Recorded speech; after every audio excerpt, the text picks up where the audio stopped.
Welcome to black. Now, close your eyes. Just feel it. Let go of the noise and follow the sound. You're here now.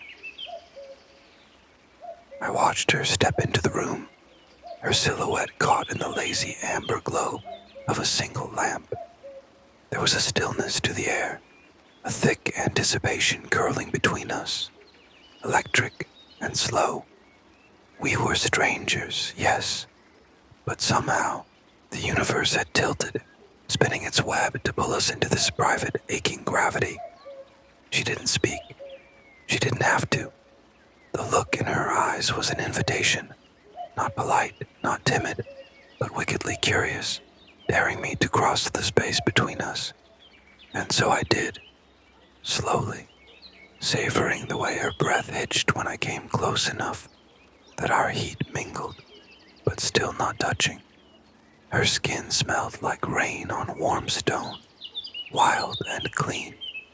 I reached out, tracing the curve of her shoulder with just my fingertips, barely grazing, and she shivered, a delicious tremor that ran all the way through me. I circled her, a predator made soft by wonder. Every line of her body was a secret begging to be discovered.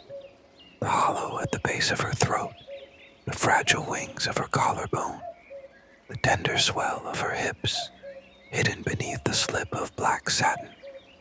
I let my hands memorize her, slow strokes, teasing trails, until she leaned into me, surrendering with a breathless, wordless need.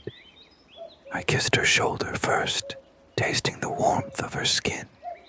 Each kiss traveled upward to the side of her neck, just below her ear, and when I found that spot, the way she gasped silently told me everything. I stayed there, grazing her with my teeth, feeling her melt against me, her body already answering mine.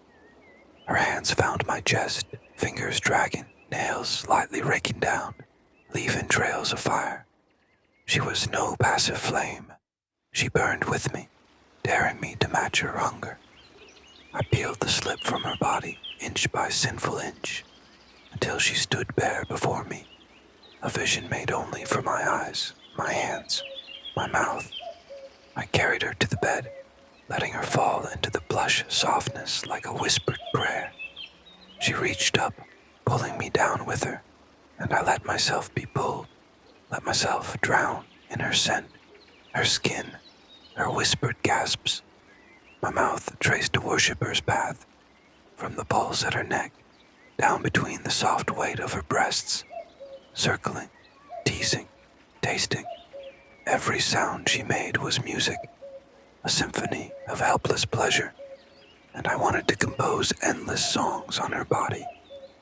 Lower still, I kissed the hollow of her navel, smiling against her when she arched toward me. I took my time, cruel and loving, until her thighs quivered around me, desperate and pleading without a single word spoken. When I finally tasted the core of her, wet, sweet, unbearably soft, she cried out, a sound so raw it made my own body ache with a need to claim, to devour. I feasted on her, slow and deep, tongue teasing, fingers coaxing, until her body shattered around me, trembling and slick with release. I didn't give her time to recover. Not tonight. Not when she looked at me like that. Wild, undone, insatiable. I rose over her, kissing her lips again, letting her taste herself on my tongue. Her legs wrapped around me instinctively, pulling me closer, begging without words for more, for all of me. And when I pushed inside her, slow, deep, unrelenting, the world narrowed to nothing but the feeling of her wrapped around me, impossibly hot, impossibly perfect. We moved together, a rhythm as old as time, playful thrusts becoming desperate, teasing grinds turning into raw, frenzied need. I watched her face, the way her mouth parted, the way her brows furrowed in pleasure so intense it almost hurt. I wanted wanted to mark her, to brand her from the inside out, to make sure no one else would ever touch her without feeling my ghost. Her nails raked down my back, sharp and demanding, and I answered with deeper strokes, harder, rougher, yet still tender beneath the fire. We chased each other to the edge again and again, laughing breathlessly, moaning, gasping, playful yet fierce, like two storms crashing into each other. When she came again, it was with a cry torn from deep inside, her body clenching around me, dragging me into her oblivion. I followed, spilling inside her, giving her everything I had, every broken breath, every wild beat of my heart.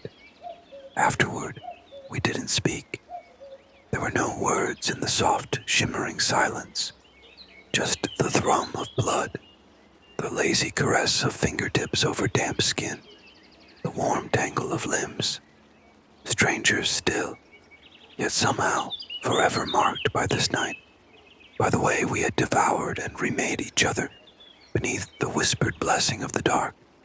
I watched her drift into sleep, her breath slowing, a small, contented smile playing on her lips, and I knew some encounters needed no names, no promises, only the pure, wild poetry of bodies meeting in the right moment, under the right stars.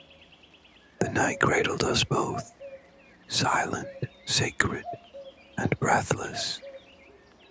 Thank you for listening. Sleep well, dream deep, and I'll see you in the next story.